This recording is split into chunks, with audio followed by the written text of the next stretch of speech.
मरवाही उपचुनाव को लेकर जोगी परिवार की क्या भूमिका है? जोगी परिवार जनता से न्याय क्यों मांग रहा है? भारतीय जनता पार्टी से 10 करोड़ की डील के आरोप पर अमित जोगी ने क्या कुछ कहा, आइए आपको सुनाते हैं। बिना जोगी मरवाही इस बार किसकी होगी, ये जानते हैं अमित जोगी से। अमित जोगी जी इस बार जनता कांग्रेस छत्तीसगढ़ चुनावी मैदान में नहीं है, जोगी परिवार से भी कोई नहीं है, तो बिना जोगी की ये चुनाव होने जा रहा है।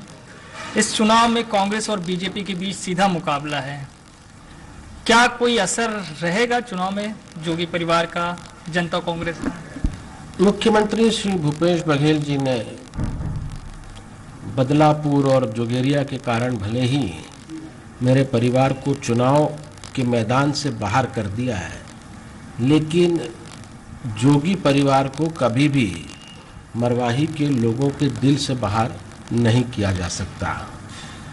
सदी में पहली बार हमारा परिवार मरवाही की जनता से वोट नहीं मांग रहा है। वोट से कहीं ज़्यादा महत्वपूर्ण हम लोग न्याय मांग रहे हैं।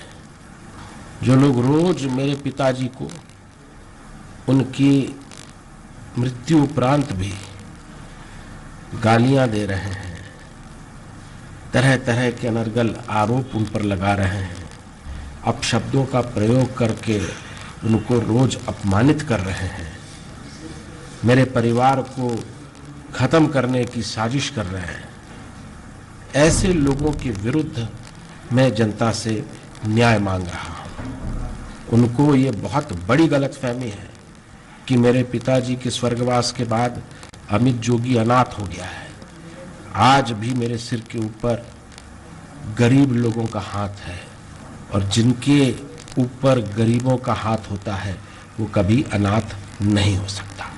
इस चुनाव में आपके ऊपर एक बेहद ही गंभीर आरोप भी कांग्रेस पार्टी की तरफ से लगाए गए हैं। कांग्रेस के प्रवक्ता आरपी सिंह का ये सीधा और स्पष्ट आरोप है कि बीजेपी ने आपको 10 करोड़ रुपए दिए हैं।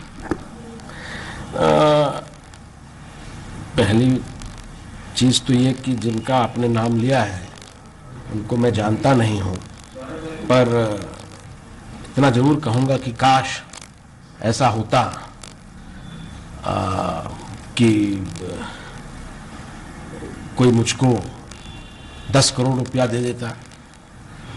यही मैं कहूंगा।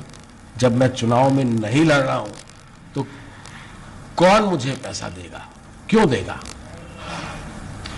आपको ये लग रहा है कि ये जो आरोप हैं उन आरोपों में किसी तरह का कोई दम है, और अगर ये बात कही जा रही है तो क्या ये भी इसका मतलब निकाला जा सकता है कि जोगी का गढ़, जोगी का परिवार, जोगी के लोग वो अभी भी प्रभावशील है, प्रभावकारी हैं, असरवार हैं? जोगी और मरवाही दोनों एक दूसरे के पर्याय हैं। दोनों को कभी अलग नहीं किया जा सकता।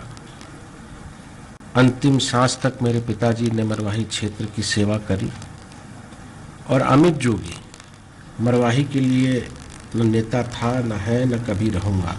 मैं तो मरवाही का बेटा हूँ, मरवाही की कमियाँ का बेटा हूँ, और मेरा काम यहाँ के लोगों की सेवा करना है, चाहे मैं विधायक रहूँ नहीं रहूँ। जो मरवाही का उपकार मेरे परिवार पर है, उस उपकार का कर्जा एक पीढ़ी में, 2 पीढ़ी में नहीं चुकाया जा सकता। कांग्रेस की तरफ से ये कहा जा रहा है कि इस बार मुकाबला जो है असल आदिवासियों के बीच में, जो आदिवासी नहीं है वो चुनाव से बाहर हो गए हैं। क्यों वो मेरे पिताजी को रोज अपमानित कर रहे हैं? 20 सालों से मरवाही की जनता बता रही है, चीख चीख के बता रही है कि जोगी आदिवासी, लेकिन श्री भूपेश बघेल और उनकी दल की नजर में जब से हमने कांग्रेस छोड़ी है हम लोग आदिवासी नहीं रहे। उनको लगता है कि मरवाही की जनता झूठ बोल रही है। तो मरवाही उपचुनाव